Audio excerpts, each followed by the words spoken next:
నియోజకవర్గ ప్రజలకు యావత్ తెలంగాణ ప్రజలకు కూడా నూతనంగా 1000 బస్సులు రాబోతా ఉన్నాయి. అన్ని డిపోలకు వస్తాయి.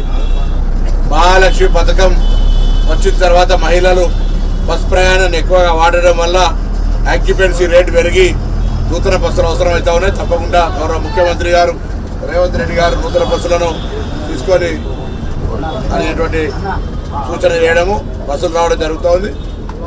మేమందరూ ఒకటే ఈరోజు కొద్దిగా మహిళలు వచ్చినప్పుడు గౌరవించాలి. అదేవిధంగా పురుషులకు కూడా ఇబ్బంది పడుతున్నటువంటి పరిస్థితుల్లో స్కూల్ టైమింగ్స్ వాటి అన్నిటిని చూసుకొని ప్రయాణికులే కొంచెం సమన్వయం చేసుకునేటువంటి అవసరం ఉంటుంది. బస్సులు ఏర్పాటు చేస్తాం, ఇన్ఫ్రాస్ట్రక్చర్ క్రియేట్ చేస్తాం, బస్ స్టేషన్లంతా కూడా సర్వీస్ ఉంచే ప్రయత్నం చేస్తాం. ప్రభుత్వం ఇచ్చిన హామీ ప్రకారంగా మహిళలకు ఉచితంగా వ్యవహారం అయితే బస్సు ఫ్రీ ఉందో చేస్తానో. ఇప్పటికి దాదాపు 7 కోట్లు ఫ్రీ టికెట్స్ ఇవ్వడం జరిగింది. అవన్నీ కూడా ఇంకా భవిష్యత్తులో ఎటువంటి ఇబ్బందులు లేకుండా పారదర్శకంగా మహిళల సౌకర్యంగా ఉండే విధంగా ఈ కార్యక్రమం తీసుకోబోతున్న మాట సందర్భంగా మనం చేస్తూ ఉన్నాం.